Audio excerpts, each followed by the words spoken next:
Hey everybody, I'm John. I collect cards. Hope you're all doing well. It is Monday, June 24th, and in this video, I'm going to share some auction lot results from this past weekend. There were three auctions that I was tracking on Heritage Auctions' website, as well as Robert Edward Auctions, REA. Two of those three auctions were kind of headliner auctions for the season.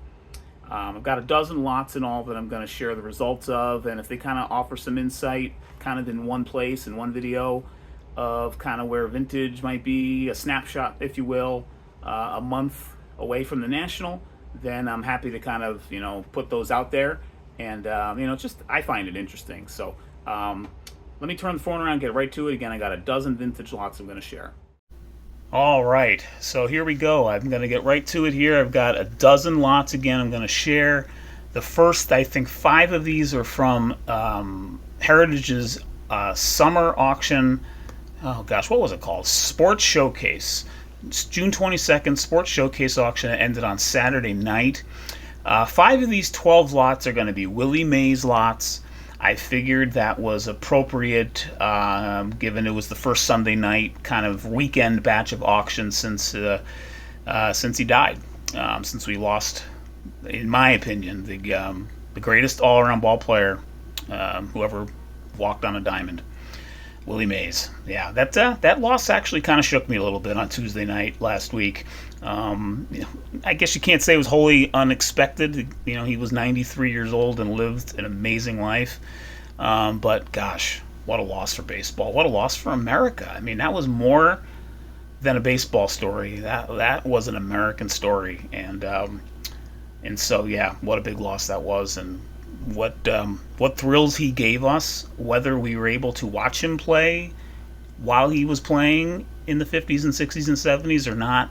Even like in my case, I only got to see him in highlight reels and such, but and on YouTube, I guess. But man, what thrills!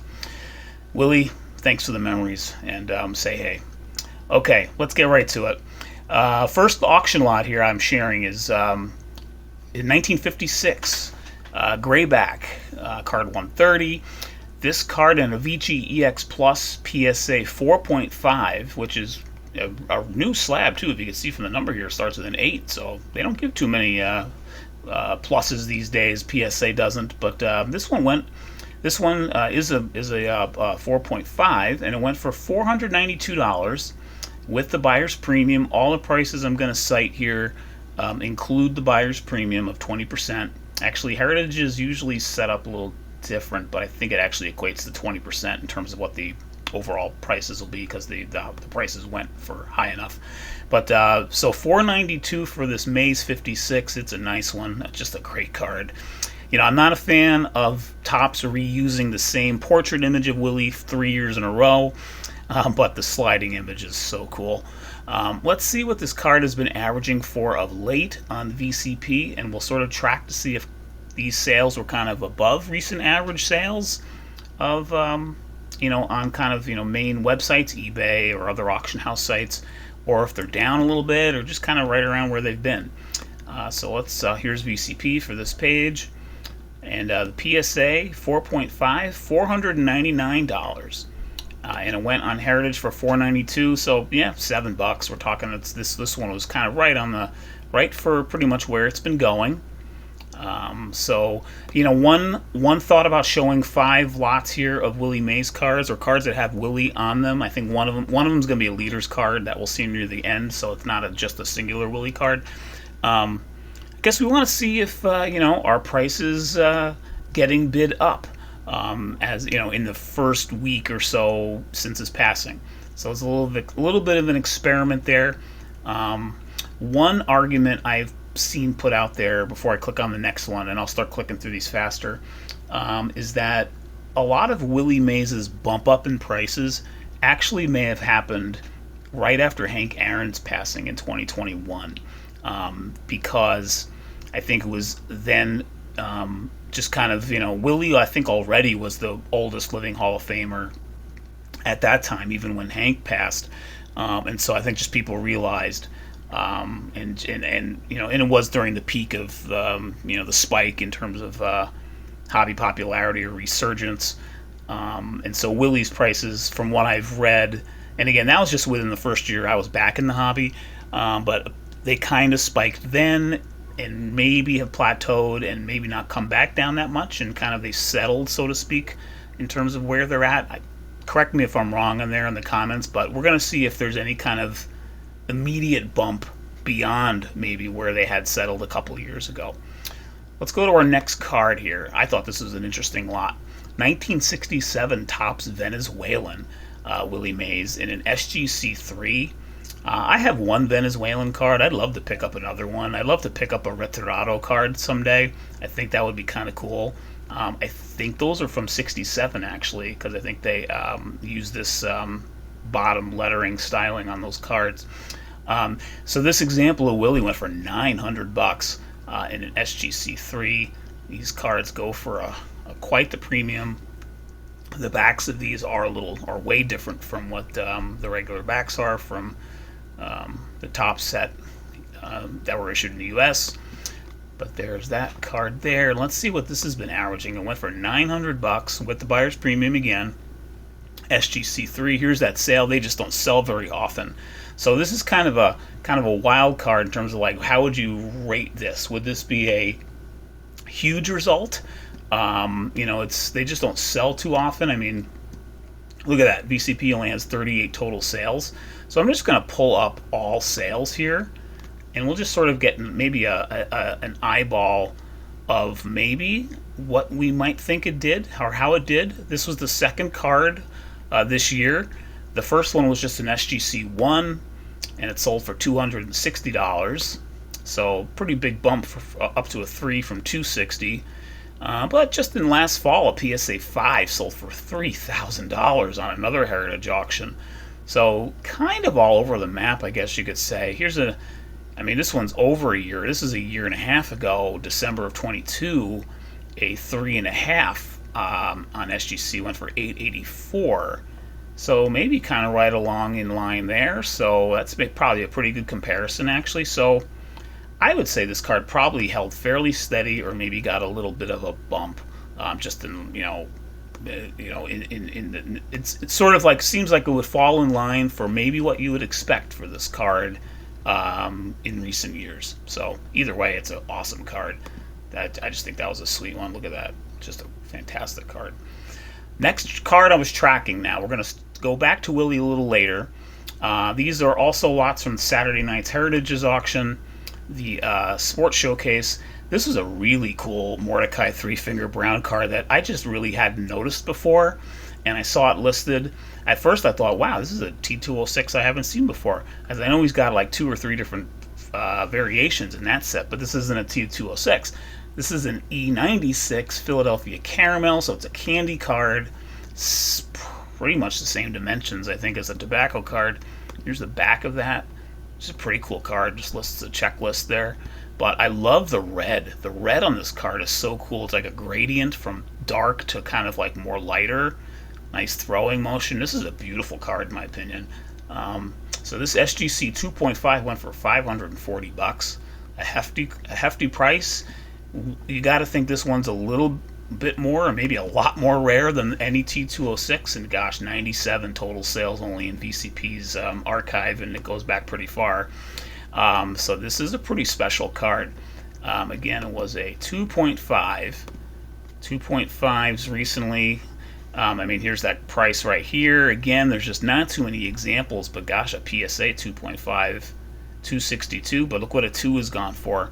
So this is, again, maybe not great examples to share of just card, but these are part of the reason I do these videos, and this is my, I think, 4th one maybe this year, showing kind of Heritage or REA lots, I think, in particular.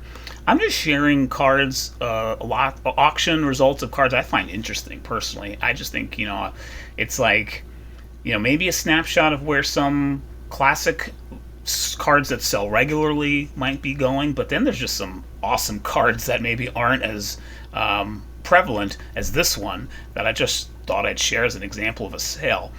And so I hope that kind of adds to the interest of these some of these auction lots in these videos I'm doing. But again, it went for $540, I think it was, yeah. Let's just look at all sales really quick, get a little bit of a taste of where maybe these have gone lately. It's actually the third one that sold this year in a slab, and a PSA 4 went for a whole grand. A PSA 3 went for 731. You know, you assume the bump up of PSA over SGC. I honestly think this card could have done a little better. So, in my opinion, based on kind of what I'm seeing there. So, you know, I'm not saying the buyer got a great deal on it, but I mean, the centering's pretty nice on this. It's got candy staining on it, caramel staining on it, but overall, that's a pretty nice example in my opinion. And, you know, given the rarity, seems like a decent price for the buyer on that card. So let's move on. Another lot I found interesting was this 1940 Play Ball Melot. A lot more prevalent of a card, but it's a real nice copy, and PSA 6.5. Beautiful card. Went for $492. Here's the back. Really solid card overall. Let's see how this has been averaging lately. $492 and a 6.5, or obviously not going to be too many examples of a 0.5, but as you can see here, it's the top sale of in recent months, recent years maybe even on VCP. But gosh, a 6 went for $810. When did that sell for? Let's see how long ago that sold for. Back in 2022 when things were still cooking pretty good in the hobby in all facets. Let's go to all sales really quick on this card. A PSA 7 recently sold for $528, just earlier this month actually.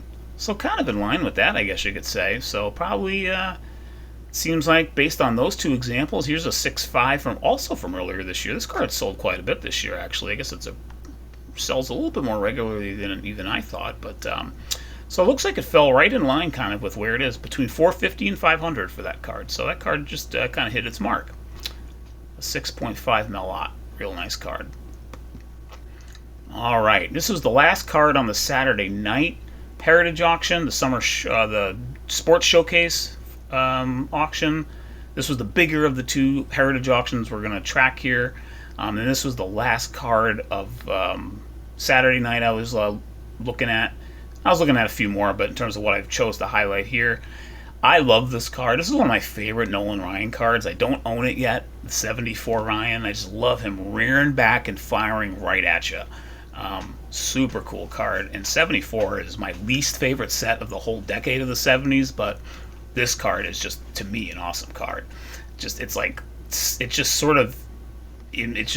Nolan Ryan in a nutshell in this card. And it went for $1,740 in an older PSA 9 slab.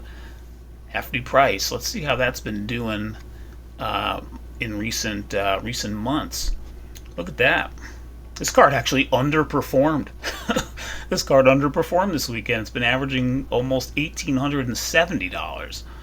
So this card was off by about $130, so a little less than 10%, maybe 8%, 7% off from recent for that hefty a price. But to me, that's hefty. But I guess the buyer got a halfway decent deal on it. Maybe an older slab had something to do with it, but gosh, that's a pretty strong card. I mean, any 9, regardless of when it was graded, is going to be an awesome card, and certainly this one is. All right, we're going to move now to the Sunday night Heritage auction. This is the regular weekly Sunday auction that they do, and so the lots aren't quite as top shelf, kind of spotlight, kind of headliner, big. They don't promote these heavily, kind of a thing. But there's some really good cards in these auctions every week, in my opinion, and this was one of them. This was a great 1960 Topps Willie Mays in a near mint 7 PSA. It sold last night for $852. And so looking at this PSA 7, just it's a very new slab. I'm pretty sure they're in the 9s again now, after however many decades ago they started in the, I guess they had 9s and some really old serial numbers, but they're back in the 9s again. This is a brand new slab, and it's a little off center left if you were to invert the card in the right orientation. It is a little off center left. Otherwise, though, it's a pretty strong card. Went for $852 in a PSA 7. Look at this. This card outperformed big time. In fact, it's not even registering in the it's not even registering on the VCP sales recently for some reason. Oh, now it did actually take. I set these tabs up a little earlier today, and this sale hadn't been reflected yet, but there it is now, $852. Just look at the column here. On the price column, it's there was one that sold for $820 earlier this year, but this looks like it's the biggest sale of at least this year, and possibly well, in 2023 one went for $870 back in December. So yeah, this card can spike like that, and this was a real nice example. Even with a little bit of off center there, it's now averaging 737 as a result.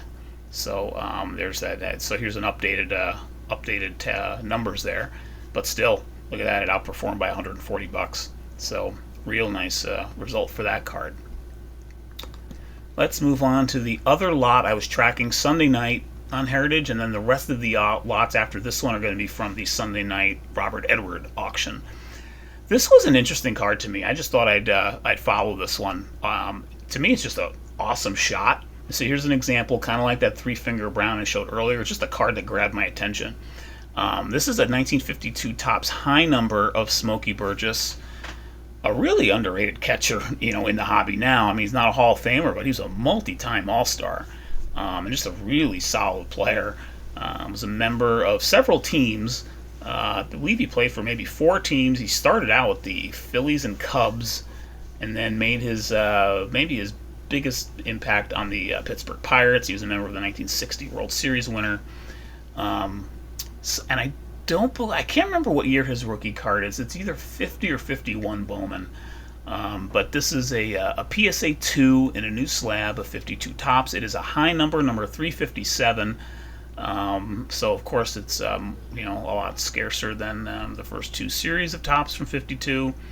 And I just love the perspective of the camera, or the illustration of the photo. Maybe I guess this is, but just a really cool card with the mask and everything. Great composition in this card.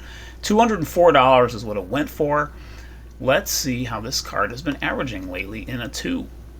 Smokey Burgess, PSA 2, $234. So this card actually, and here's the result. It's actually a lower result. So this card actually has had better results, which to me is kind of a surprise. Again, I mean, at a glance, this is a nice 2. I mean, I'm zooming in a little bit on this one. I don't see immediate creases on this. Obviously, they have to be there somewhere. Corner wear for sure. There's sort of bottom left. Something's going on there, but I don't immediately see a crease going all the way across the card. I don't think. But anyway, either way, it's a really nice card. Let's move on here, because I thought I messed up my camera, but that one underperformed a little bit. So a bit of a surprise there from Smokey Burgess.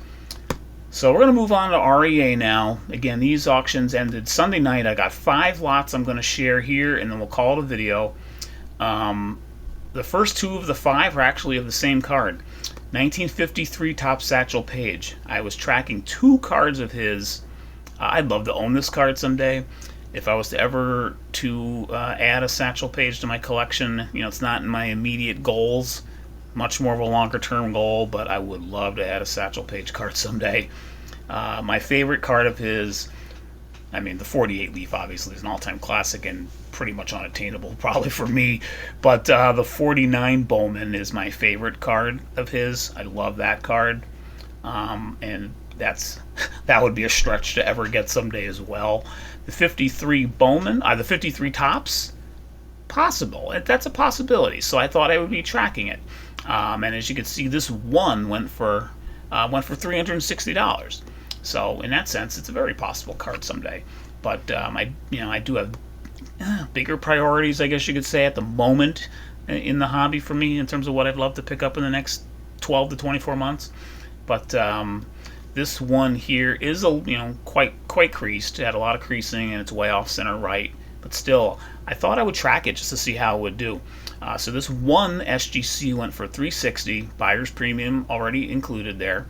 And then here was a PSA 1.5. Look at this result. This card went for $780, just a half grade higher, different grading company, but still. And if you look at the cards really quick, the coloring, look at the coloring on this one. Look at the fading on this one versus this one. The coloring on the one is way better, but the rest of the, in terms of the rest of the card, this card is really nice. Centering's decent. It's not great, but it's decent. And no immediate huge creasing I'm seeing on this card, and the corners are actually okay too. So maybe the coloration is obviously a huge factor in why I got a 1.5, I guess, for whatever reason. Who knows why it's the color it is, but anyway, yeah, this card piqued interest of would-be buyers, and the buyer ended up getting it for $780. So let's see what this card is looking like recently. At PSA 1.5, 557. In fact, if I were to click on this, it's probably going to be updated now at that new sale from Heritage last night in there. And actually, it's not updated on here yet. But what a performance that card had. So the 1.5 went for $780, and it's averaging, or it was averaging, $557. That's like at least a 30% bump, maybe more. So a huge result. The SGC1's been averaging $392. So this one actually underperformed by about 10%, maybe a little less, 8 to 10%. Just interesting. It's sort of a case of you're buying the card, not the grade. That's the kind of one of the cardinal rules in the hobby, I believe. And if you can look past the coloring on this one, especially when you're seeing this one right next to it on the website for REA, and I believe they were pretty close to each other on the page. They may have been on the same page, so you saw the difference in the two cards, but still, if you could look past the toning, I guess, or staining, or whatever you might want to call it, it's a pretty nice card. And so the bidders reacted accordingly on that one. All right, 3 more cards I'm going to share here, starting with this 1970. I'm going to go a little more closer to modern here, or late vintage. 1970 Topps Pete Rose. I think this is like a deceptively cool card. I don't know why. I don't have a great Pete Rose card yet in my collection since I returned to the hobby. I've just been focused on other players. And the 70 Rose is one of the ones I'm thinking about adding. Like when I say like ones to add, like, I'm thinking like early first half of his career. And so like his 65 I really like. 64 is a great card. But I'm not sure if I'm willing to do that kind of an outlay. 65 and 66, I really like those 2 cards, so I could see myself maybe owning one of those someday, but I could see myself picking up a 70 as well. I just think it's a cool card. I mean, it's just a headshot, but it's a great card in my opinion. I think it kind of works with the gray borders in this case.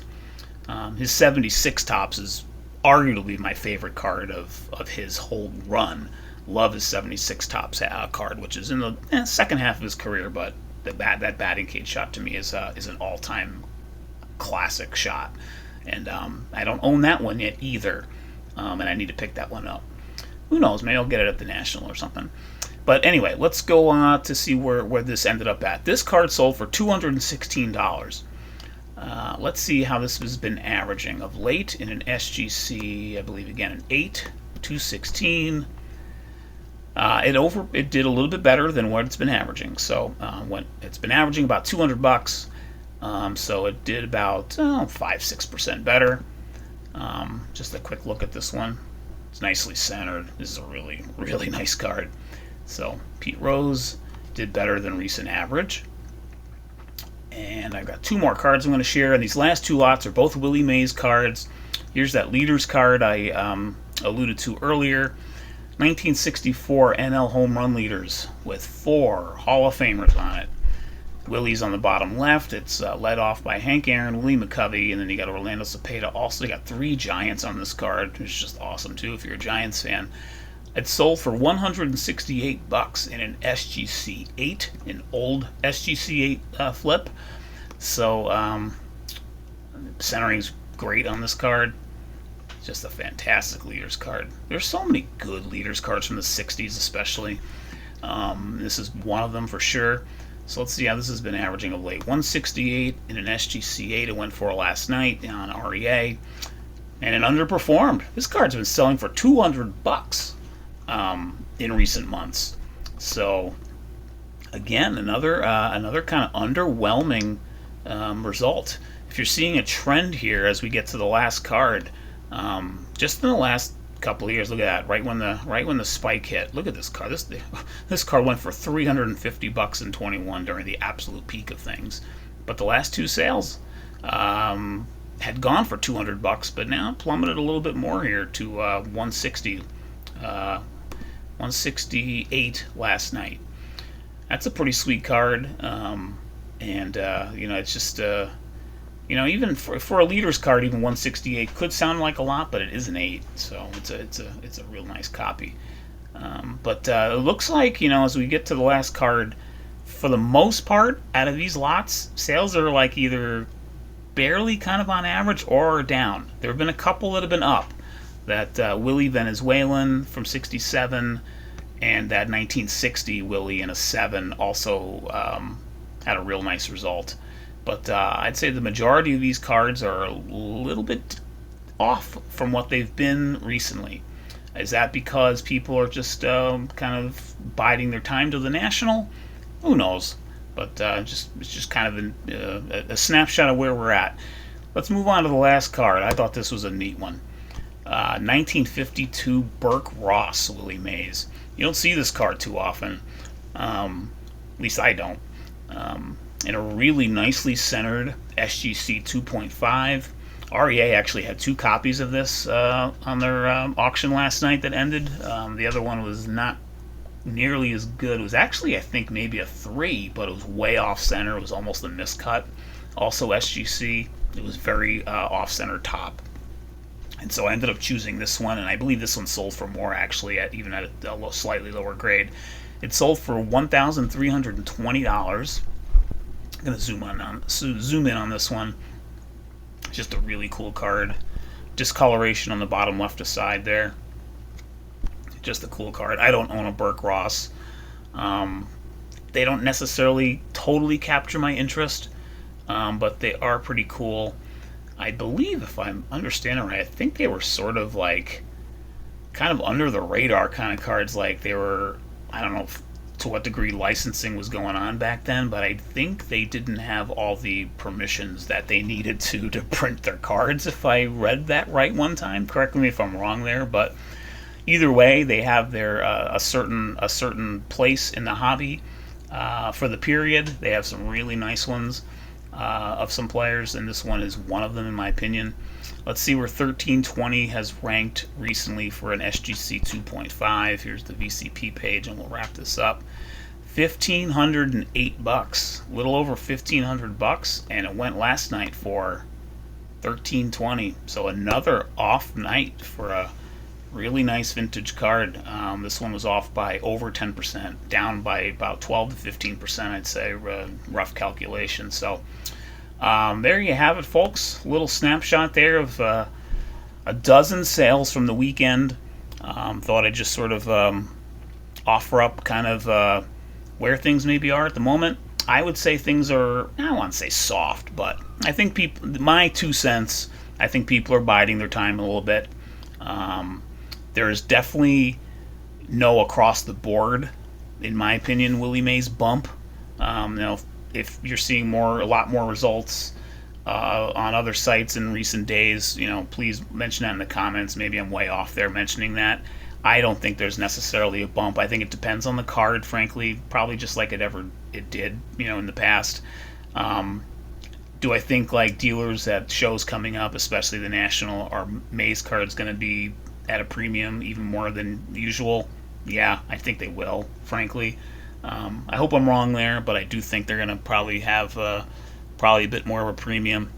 But we'll see. Who knows? Maybe they'll start high, and then if they're talking amongst themselves a day or two into the show, maybe by the weekend, maybe they'll kind of come back a little bit to earth. But in terms of where they have been, but just a little prediction there. I don't know, could be way off. But anyway, if you followed along this far, I appreciate it. Hope you enjoyed this.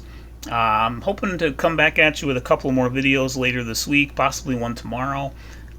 Thanks for again for watching, everybody, and have a great week, and happy collecting. I'll see you on the next video. Take care.